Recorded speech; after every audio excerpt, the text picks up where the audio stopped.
Alhamdulillah, Alhamdulillah. Untuk kesekian kalinya nih, yes. Assalamualaikum. Waalaikumsalam. Untuk kesekian kalinya kita podcast lagi nih, ya. Mudah-mudahan ada manfaatnya ya, buat kita juga buat yang dengerinnya.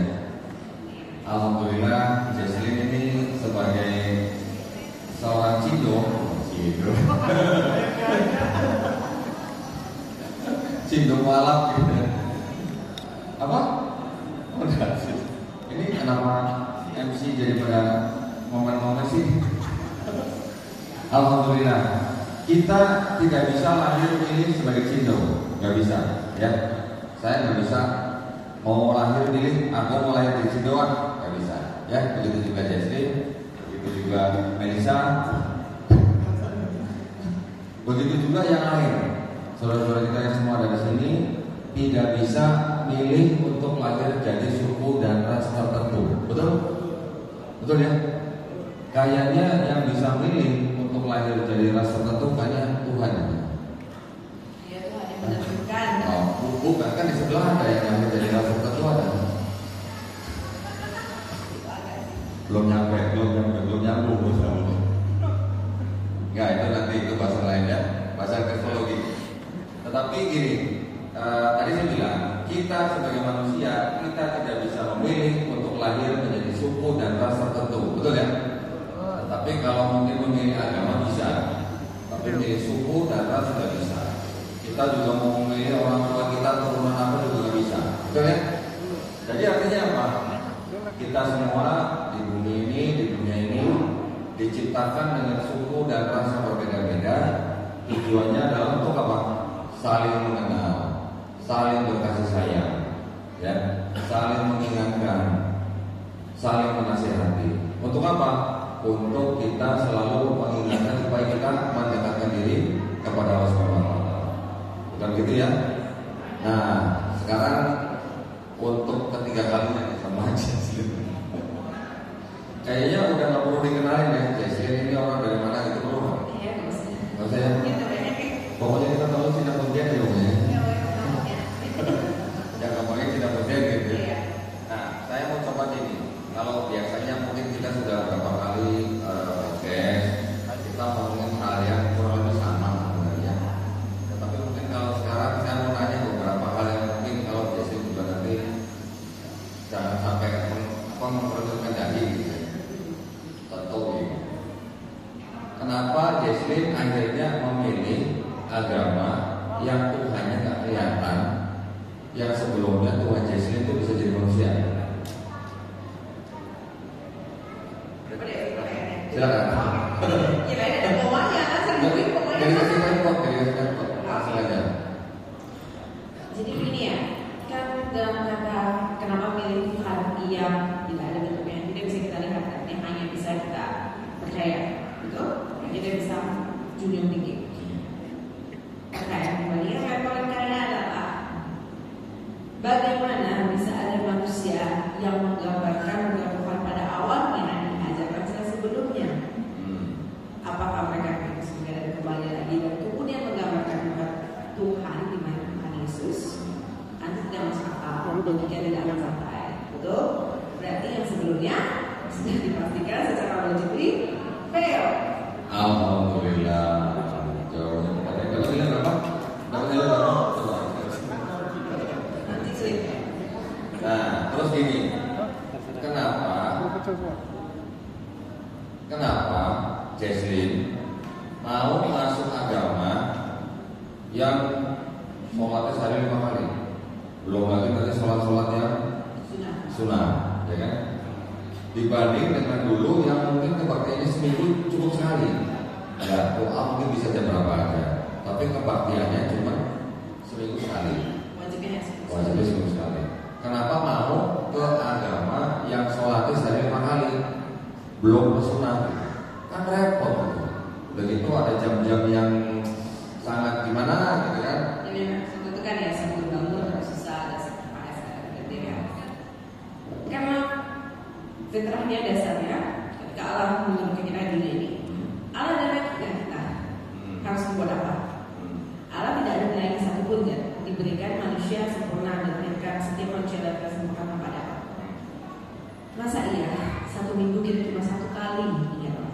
hanya 1 kali 2 cukup ya Allah. Kurang ya? Bukan kurang, itu namanya ini our maker gitu, our creator, semua yang kita punya adalah anugerah dari Allah karena kasih dan karena Dia memberikan dengan cuma-cuma. Terus kalau misalnya kita emang harus sholat 5 kali untuk menjunjung kita punya Allah, why? Kenapa harus keberatan? Ini adalah bentuk menjunjung kita dan it's how we praise, how we preach to our God. Melisa, translate.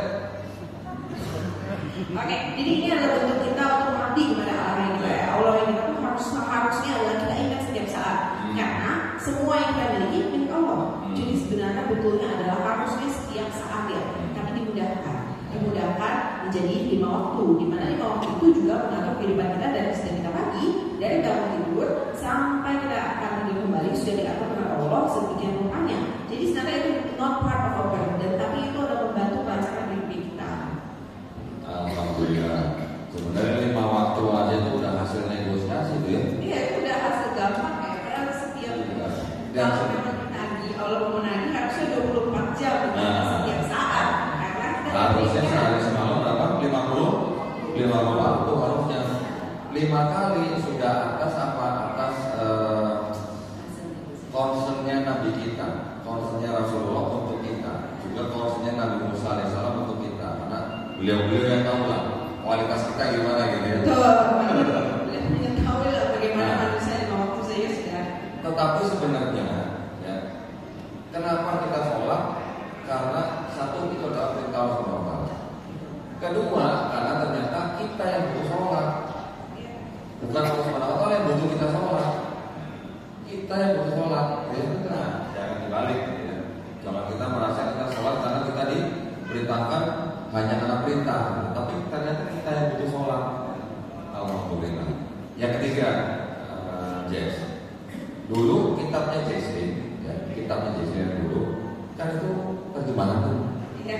Ya kan? Iya. Baca enak dong dengan bahasa Indonesia doang gitu ya. Enak banget. Terus ngapain gitu sekarang kalau agama yang teksnya kayak ini, kayak apa namanya, rambut keriting gitu yang harus dipelajari dari nol lagi gitu. Gimana? Kenapa mau begitu gitu?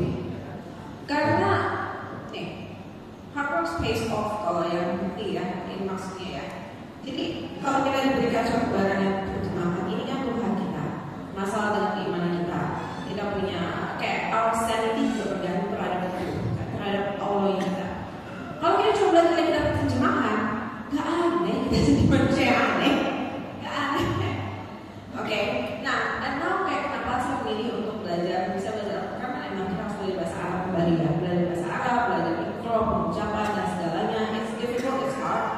Kenapa? Karena memang harus kita mengerti dari awal sampai akhir supaya kita tidak salah percaya, tidak salah mengartikan, dan kita bisa mengikuti perintah Allah, ajaran yang sesuai dengan kata-perkataan Allah, bukan perkataan manusia. Itu inti utamanya. Bukan perkataan penerjemah.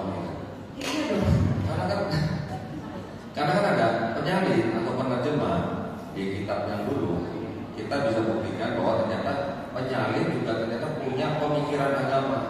Betul, dan itu akan tertuang di dalam terjemahannya karena itu melewati proses pemikirannya dia untuk bisa diterjemahkan. Bukan, maksud saya gini, dia sudah menerjemahkan, tetapi di luar daripada penerjemahan itu dia juga punya catatan atas pemikiran agama sendiri. Ya, catatan itu bisa disisipkan menjadi ayat. Bisa. Nah, jadi itu yang kita hindari, gitu ya. Di Quran tidak ada cerita bisa begitu, tidak ada yang namanya spolia gitu. Ya. Tidak ada catatan di pinggir halaman yang akhirnya disisipkan atau merayap menjadi ayat, tidak ada. Alhamdulillah. Jadi Jesslyn ini sebenarnya mau ya repot-repot, istilahnya masuk ke dalam agama yang kelihatan dari luar tuh kelihatannya seperti merepotkan, bahkan boleh dibilang merepotkan sekali, gitu ya, bukan cuma merepotkan ya, tapi mau gitu, dalam agama yang merepotkan, belum lagi puasa nih, sebulan kan? Kalau yang dulu puasa berapa hari? Dulu puasa kan tidak diwajibkan, tidak wajib, dilakukan baik dan ada ikannya, tapi kan tapi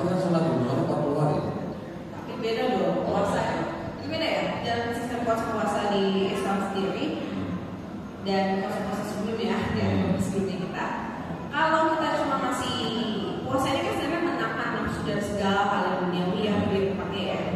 Nah kalau misalnya kita seperti saat ini kita tahan makan, minum, tahan emosi, tahan segalanya, kita juga menjauhi hal yang buruk ya, hal yang menyebabkan kita membuat kita berdosa. Ini kita benar-benar melakukan penahan diri full secara sepenuh-penuhnya agar kita bisa melihat manusia itu pada kodratnya jika dilakukan rendahnya itu apakah bisa tetap mengingat kepada Allah. Nah ini baru namanya tantangan, ini baru namanya suatu hal yang akan mendapatkan reward yang diberikan karena sangat susah untuk dijalankan. Kodrat dunia juga sama halnya seperti itu. Suatu hal yang sangat susah yang kalian mesti lawan itu biasanya rewardnya sudah pasti dan jelas akan sangat mulia. Sedangkan dulu puasanya masih boleh minum. Selama kita masih boleh minum itu sebenarnya itu tidak puasa gitu kan ya. Karena kita merasakan sakit. Tidak lama tuh nggak sakit karena kita masih bisa jalan beberapa hari and we still going to be fine selama dia dehidrasi dengan baik. Itu kenapa saat kita masih minum itu sama aja nggak puasa. Itu namanya dia lebih tepatnya. Berarti bulan Ramadan ini kan bulan Ramadan biasanya yang pertama ya? Ya betul. Gimana? Kesan-kesannya gimana? Oh, tap-tap layar, Ribu, tap-tap layar. Tadi kayaknya sempat kelihatan ngantuk gitu ya. Gimana?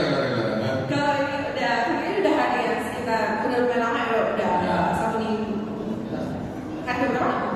Oh, hari ke-12. Oke, nah ini udah hari ke-12 ya. Saya udah mulai terbiasa gitu, misalnya dari paginya sampai tadi siang sampai jam 1 itu paling cuma mantep doang kan.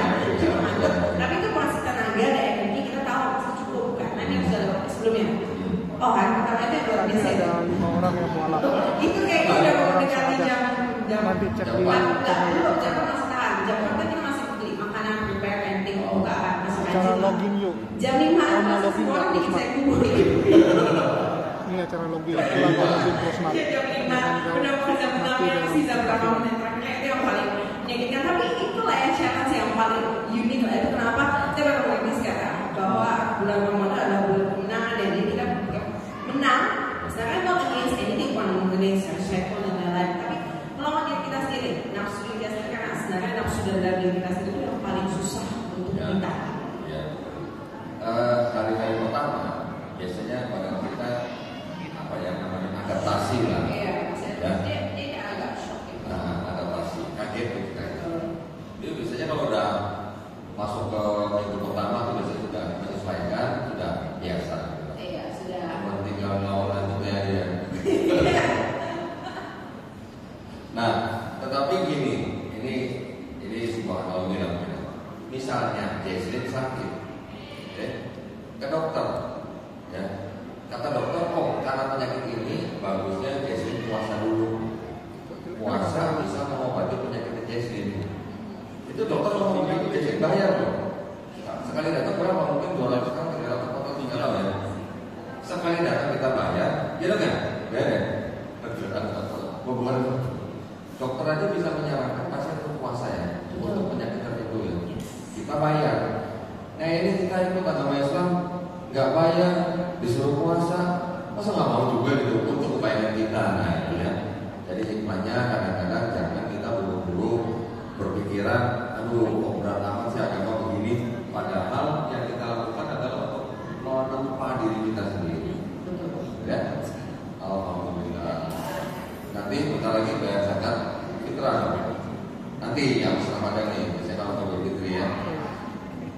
Percaya, nanti ketika sudah dekat ya Idul Fitri, ketika bulan Ramadan sudah meninggalkan kita, malah kita yang akan coba ya. Iyalah kangen takjil. Pengalaman pertama ya, first experience. Ingat sampai atas sana ya. Oke, alhamdulillah berarti iman sudah bisa meninggalkan Tuhan yang pernah katanya jadi manusia, kitab yang hanya terjemahan. Jadi sekarang sudah mulai belajar Ikhlas, sudah mulai. Ikhlas saya masih boleh baca ya, mengenal nice. Tapi latih ya, latih untuk penghafalan. Oh latihannya. Oke, Ikhlasnya juga harus ya. Ikhlasnya. Insya Allah mudah. Kalau buat orang yang sudah bahasanya 200 km per jam kayak begini, insya Allah mudah. Malah nanti insya Allah bisa jadi guru Ikhlas. Insya Allah 1 tahun ya. Lama amat. Nanti kalau aku bisa cepat. Enggak, kalau ikhwannya aja bisa nanti jadi guru. Udah ngajar bahasa Inggris, bahasa Mandarin. Coba, bahasa Mandarin juga susah kan? Salah. Nah ini makanya bahasa Mandarin susah, apalagi istilahnya ikro nggak terlalu seperti bahasa Mandarin. Kalau bahasa Mandarin satu kata kan satu karakter, ya kan? Satu karakter satu nada. Nah, belum lagi kalau cara ngomongnya, kalau nadanya datar artinya apa, nadanya naik artinya apa, nadanya turun artinya apa, itu jauh lebih susah bahasa Mandarin daripada bahasa Arab. Tetapi kekayaan kosakatanya nanti boleh diadu. Ya, kosakata bahasa Arab itu sangat. Jadi HNC. Nah, cek YouTube jadi ini HNC. mungkin Tapi nanti kalau baru upload. biar nggak ngantuk nih, biar nggak ngantuk. Gimana kalau hadirin di sini langsung bertanya gitu misalnya sama Jesslyn. Gimana, setuju nggak? Iya. Setuju ya. Ini udah jam-jam ngantuk ini misalnya. Silakan kalau mau tanya, panitia miknya mana? Ada yang mau nanya? Halo. Silakan, siapa duluan? Ada yang mau bertanya? Kita awal dulu ya. Satu dari Iwan, satu dari Akwat. Ya, gantian. Itu tadi Bapak Ibu dulu. Silakan.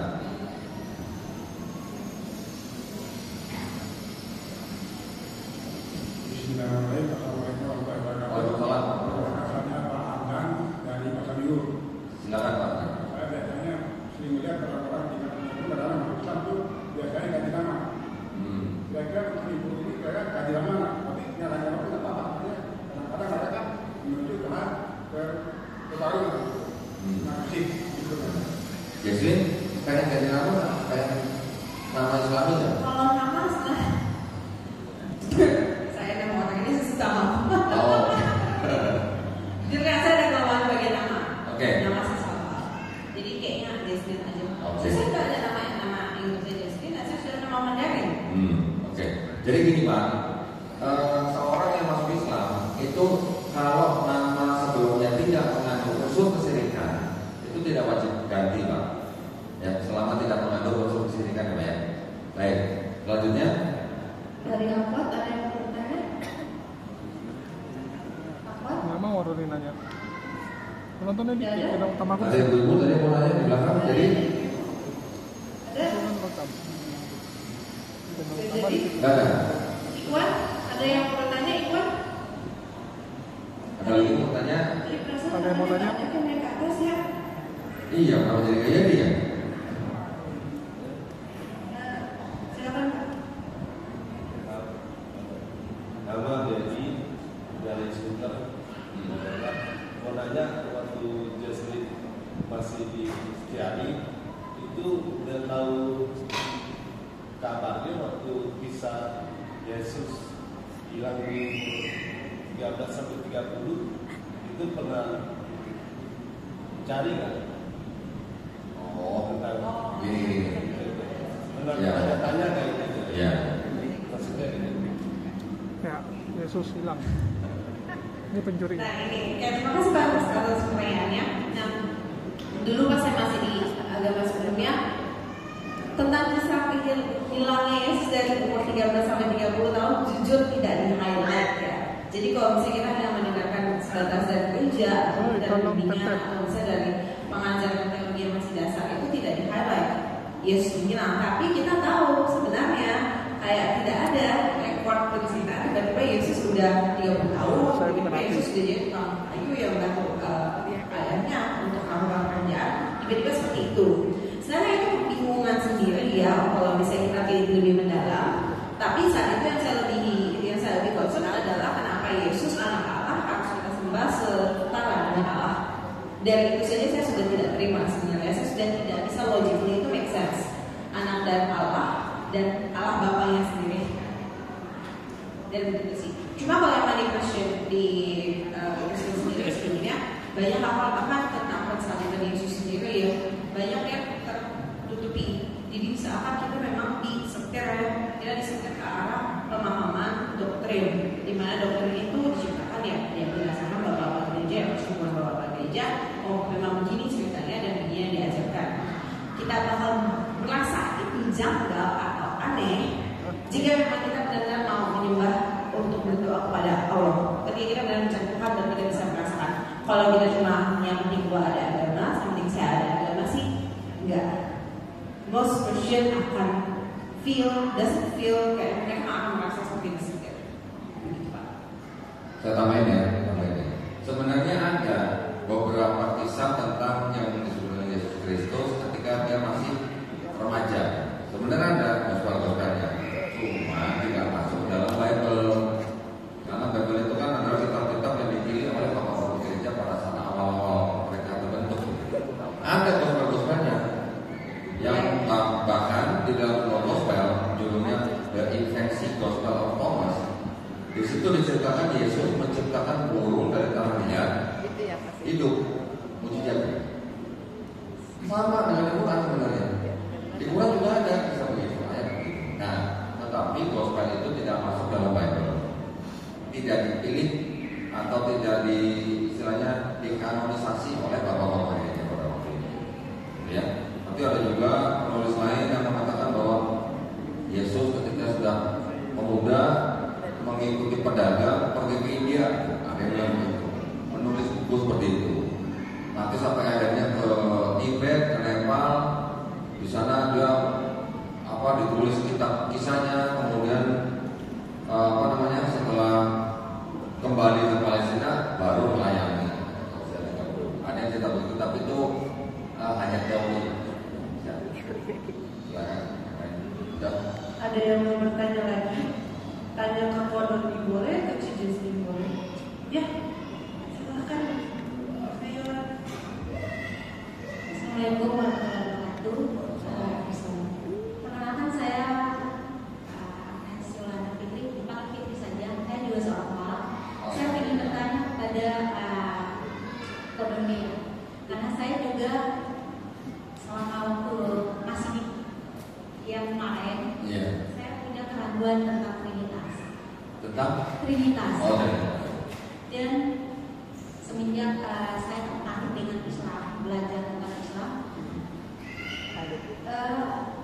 banyak pertanyaan-pertanyaan yang tidak saya dapati di sebelah, jawabannya tidak saya dapati di sebelah, dan saya dapatinya di Islam. Lalu pertanyaan-pertanyaan yang kita juga selalu logis. Pertanyaan saya adalah, kita yang seperti saya dan Melisa dan Jesslyn yang masih baru, masih belajar, masih sangat baru dan masih belajar. Pertanyaan saya, bagaimana cara kita menghadapi keluarga kita yang mungkin masih seperti keluarga saya, masih sedikit mati, dan ingin menjelaskan bahwa jalan yang kita ambil itu benar, tapi mereka membalik dengan ayat-ayat Injil. Itu Bu, pertanyaan itu. Pertama-tama Bu, saya koreksi Bu ya. Jangan sebut kitab mereka Injil Bu. Mungkin saya mau begini, mungkin Ibu kaget, karena di kitabnya mereka memang tulisannya Injil gitu ya. Tetapi kita sekarang sebagai seorang Muslim, kita sudah mengenal Quran. Di dalam Quran disebutkan ada Taurat, Zabur, Injil, gitu kan? Taurat, Zabur, Injil adalah wahyu-wahyu yang diturunkan Allah SWT kepada Nabi dan Rasulnya untuk Bani Israel pada zaman itu. Setuju? Setuju ya? Alhamdulillah. Kalau namanya wahyu Bu, apa harus berbentuk buku? Wahyu, tidak ya. Wahyu itu pesan atau pengetahuan yang diterima oleh Nabi dan Rasulnya yang langsung masuk dalam kolbu Nabi dan Rasulnya yang diajarkan kepada umatnya, itulah wahyu yang diajarkan, ya. Tetapi apakah Nabi Musa menulis Taurat, apakah Nabi Daud menulis Zabur, apakah Nabi Isa masih menulis Injil? Tidak. Jadi Taurat, Zabur, Injil yang disebut di dalam Quran itu bukan kitabnya Yahudi, bukan kitabnya Kristen Bu. Nah, jadi Ibu jangan sebut itu Injil, gitu ya. Sebut aja Bible, gitu. Ya. Nah, tadi Ibu bertanya bagaimana menghadapi keluarga yang sering memberikan ayat gitu ya. Wah, berarti Ibu harus sering-sering nonton channel saya, gitu berarti. Promosi. Jangan nanti nih Bu ya, saya tidak menyalahkan.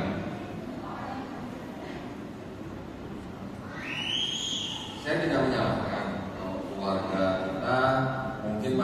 berusaha untuk membuat kita kembali ke agama yang lama. Kita tidak bisa salahkan karena banyak orang tua yang salah berpikir begini. Misalnya contohnya, anggap aja saya orang tuanya Jesse ini, ngamuk sama Jesse ini. Kamu udah dilahirin, dari kecil udah digedein, udah disemangat, udah sekolahin. Gedenya keluar dari agama orang tua. Bilanya keluar dari agama orang tua. Semua orang tua punya agama. Maksudnya berarti mungkin agama keluarga yang dianggap oleh keluarga gitu kan. Tetapi sebenarnya gini Bu, setiap warga negara Indonesia itu dijamin haknya secara penuh oleh negara Republik Indonesia untuk memilih dan menjalankan agama dan keyakinannya masing-masing. Undang-Undang Dasar 1945 pasal 29. Nah, jadi Ibu sekali-sekali harus tunjukin ke mereka. Nih, Undang-Undang Dasar 1945 ngomongnya begini.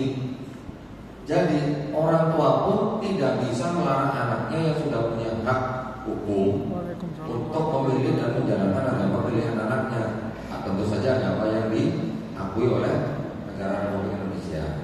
Itu ya. Sekali-sekali tunjukin Bu, pasal 29. Nah, jadi dia orang tua kita mikir bahwa orang tua pun tidak bisa menghalangi anak kandungnya sendiri untuk memeluk agama tertentu yang diakui oleh negara Republik Indonesia. Itu ya. Nah, terus kemudian ini Bu, juga beritahu kepada keluarga besar bahwa dengan masuknya ibu ke agama Islam, kalau ibu tadinya sudah sayang dan hormat kepada orang tua, setelah menjadi Muslim, ibu harus lebih sayang, lebih hormat orang tua, harus bisa menunjukkan akhlak Islam. Supaya apa? Supaya mereka juga tertarik kepada Islam. Itu ya, insya Allah bisa ya. Amin. Silakan guys. Ada yang mau nanya lagi? Silakan Bapak. Jauh sekali.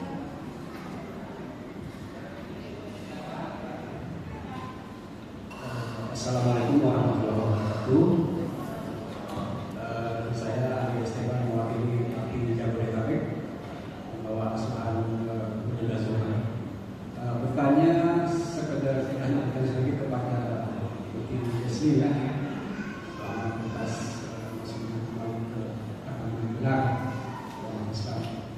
Yang saya ingin tanyakan, planning apa yang direncanakan dalam jangka pendek, menengah, dan jangka panjang? Menikah, Silakan. Dari pendek, menengah, dan panjang. Kalau untuk mungkin saya dari rencana. Oke, kalau dalam rencana pendeknya saya, sementara saya masih dalam pencarian guru. Alhamdulillah saya sudah dapat guru untuk bahasa Arab. Dan saya masih mencari guru ngaji dan guru keislamannya. Karena biasanya saya bisa ya untuk mengajari. Dan saya juga masih menyesuaikan karena sebelumnya jujur ini kan Cina banget. baru tahu ya? Baru tahu? Iya, baru sadar. Oh, baru sadar. Tahu sadar enggak ya? Oke, jujur saya lumayan Cina Indo banget yang very economically produktif. Nah, itu katanya mereka tuh, we are economically productive. Jadi saya Senin sampai Minggu itu jadwal saya semua yang kerja. Bagus dong, kok kerja rajin produktif ya. Cuma ya lama-lama bisa agak melenceng. Jadi sesuatu sih. Jadi saya mulai stabilkan sih, saya mulai stabilkan kembali. Dimana ada waktu di mana saya memang belajar, antara saya belajar pengetahuan Islam dan lain-lain, dan juga saya belajar cara-cara berdakwah dari bunda-bunda saya teknologi dan kawan-kawan lainnya yang sudah sangat experience di dunia dakwah sendiri ya. Karena menurut saya diberikan Allah kemampuannya cukup yang untuk bisa mengejar, untuk bisa ke arah bagian dakwah. Cuma memang membutuhkan banyak data dan pembelajaran kembali karena again alhamdulillah saya disadarkan dalam umur yang masih muda, saya masih punya waktu yang cukup banyak untuk bisa mampu bisa mulai ke Jakarta itu, dan itu sudah plan menengahnya ya. Nah, plan jangka panjangnya akan tetap saya dikasih dari hasil proses pembelajaran saya, dari hasil proses saya terus membagi waktu, time for God, time for myself, terlalu buat shape my future. Bagaimana ini juga bisa berbagi kebaikan ya bagi orang-orang lain juga mereka ini, terutama untuk di kelas milenial saya lebih mau ingin bikin untuk teman lain juga yang milenial or Gen Z-nya kita, bahwa kita ini harus mulai kembali mengingat kepada Allah, kembali mengingat kepada Tuhan, karena itu adalah some kind of default yang kayak error di bagian generasi kita, karena everything is simple, everything is accessible. Jadi kita tuh sampai melupakan bahwa dunia ini sudah diciptakan oleh Allah. Jadi saya ingin lebih, kalau saya sudah belajar pembelajaran Islam saya dalam itu lebih berdakwah ke area generasi yang lain. Seperti itu. Jangan lupa taruh. Oh ya, beserta dengan itu. Nah saya tuh Cina kan, pikiran saya memang Sobat itu. Itu sobat. Itu ngomong sebelum pakai kerudung atau hijab, dibandingkan sama sekarang pakai hijab, lebih kelihatan mana Cina? Sekarang sih. Ayo. Saya sekarang kalau kita keluar langsung kayak gini langsung ketahuan banget ya, udah langsung beda. Tapi aneh kan ya. Kalau nggak pakai hijab, ya oke lah Chinese, tapi mungkin nggak terlalu kelihatan. Ini jadi pakai hijab kok tambah kelihatan? Iya tambah muncul gitu kan, agak mencolok ya. Ya. Kalau orang pertama sih juga ini kok saya tiba-tiba muncul di masjid gitu kan, terus sebenarnya nggak ada Cina, terus datang pakai orang putih lagi ya. Ini kan bukan yang begini kan, pas saya terawih, saya mau salaman, orangnya kan Dulu dia juga begitu. akhir menilai. Iya. Jadi sekarang lebih tampak Cina ya sekali makan kue. Baik, silakan next. Ada yang mau bertanya lagi? Untuk Modoni atau Cijesling? Waalaikumsalam Bang Dok. Oke, siap. Assalamualaikum warahmatullahi wabarakatuh. Saya Maesa dari Bogor. Saya mau nanya ke Sayono. apakah selama di Kristen itu ada orang-orang yang sebenarnya tahu di kalau Kristen itu ada kejanggalan dan Islam itu adalah agama yang sebenarnya benar di dalam mereka, tapi mereka tuh masih takut untuk jadi mualaf. Apakah ada orang-orang yang seperti itu dan apakah ada tips dan triknya gitu supaya mereka tuh bisa berani gitu untuk menjadi mualaf gitu. Ya, gitu. Ada Mas, kalau begitu ada. Semalam aja saya ngobrol, ada 3 jam lebih lah sampai nggak tidur ya. Semalam saya menerima tamu 3 hari berturut-turut ya, dari semalam kemarin rusak, kemarin Lagi lagi. mampus lu bahas orang dulu. 3 tamu yang datang ke saya, alhamdulillah yang 2 bersahadat, yang 1 belum berani bersahadat. Ketika saya tanya, apa yang menghalangi kamu untuk masuk Islam? Sedangkan konsep ketuhanan Islam kamu sudah meyakini, kamu sudah menerima, dan kamu sudah berani meninggalkan konsep ketuhanan agama kamu sebelumnya. Sudah. Tetapi ketika saya tanya apa yang menghalangi kamu untuk masuk Islam, dia bilang apa? Keluarga faktor terbesar orang untuk meninggalkan agama Kristen. Karena memang gimana ya? Kekristenan memang dibangun dengan sistem kekeluargaan yang sangat erat. Bahkan ada gereja yang punya Katolik, ada gereja yang menempatkan adat di atas agama. Oke. Yang kedua, ada gereja, misalnya jemaatnya satu keluarga nih, ada 5 orang misalnya, suami istri 3 anak. Oh ya, di sini tadi ada 5 orang. Misalnya 5 orang ini dalam satu anggota gereja itu ada 1 yang murtad misalnya. Ini yang 4 dikeluarin sama gereja ini. Hah? Sama gereja dikeluarin. Silakan Bapak Ibu keluar dulu dari gereja ini. Tadi saya ada lihat. Nanti lihat di channel saya, channel YouTube. Mau bentar, channel YouTube jadi HMC. Sampai digituin. Ada yang begitu. Saya pernah banyak yang begitu. Ya, jadi dari lingkungan gereja sendiri memang sudah keras, ya. Dari keluarga juga sudah keras. Tetapi yang tadi seperti saya jawab kepada ibu yang tadi bertanya, bahwa kita harus bisa menyadarkan orang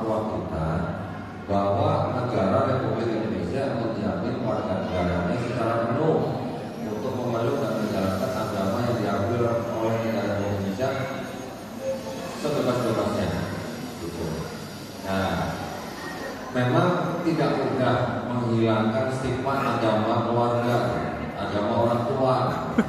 Di masjid bahas Karena itu Kristen. yang terjadi. Ya, ini ikut-ikutan gereja. Terutama Gereja kalau sudah misalnya dibahas mungkin Islam. di kalangan Chinese ya, kalangan Tiongkok. Kita mungkin tahu lah, banyak dari mereka yang mengikuti agama leluhur katanya. Ya, ada yang Konghucu, ada yang Buddha. Ini aku berarti Tetapi juga banyak yang udah masuk panas agama HP-nya. Kristen. Kenapa? Karena ketika penjajahan Cina, Sampai India, Arab, ini sih maghrib ya, sampai buka bersama. Cina yang mau sini ini banyak berdagang dengan Yang mau datang silakan nih di Senin, Masjid Al-Taibin. Ketika hal tersebut Masjid Al-Taibin yang ada di Senin, Jakarta. Ketika itu semua atau Belandanya keluar dari Indonesia, ini kan seperti anak hilang itu gitu. Ya, mau masuk ke agama lamanya mungkin dia juga Oke, aku siapa dulu? yang Gimana, dia gimana? sudah sering tahu agama yang dulu menjajah dia gitu, yang menjadi partner bisnisnya. Hari ini udah enggak, besok. Kristen. Jadi banyak. Ya, acara 2 hari. Ketika Belanda pergi, orang Chinese masuk Kristen. Ya, acaranya Karena sudah terbiasa dari jam 2 ya. interaksi dengan penjajah. Ya. Oke, ya, assalamualaikum. Kemudian ada lagi ketika apa namanya tahun-tahun 80-an, jadi Siap. juga waktu itu kelompok Ya, assalamualaikum semua. pilihan mau pulang ke negeri RNC atau mau tetap di Indonesia. Panas. Kalau mau tetap di Indonesia harus ganti nama gitu. Nah, itu juga pengaruh. Jadi Udah bosan. orang tua kami Tempat dia ini langsung, mungkin termasuk di Jawa juga ini, memang punya stigma yang kurang baik terhadap agama Islam. Segera. Terus terang, Islam agama orang miskin, Islam agama orang yang mengisi jalan, Islam agama orang yang penjara, Islam agama yang koruptor, begitu kurang lebih gitu ya. Ya, kita yang harus bisa meluruskan pandangan tersebut kepada orang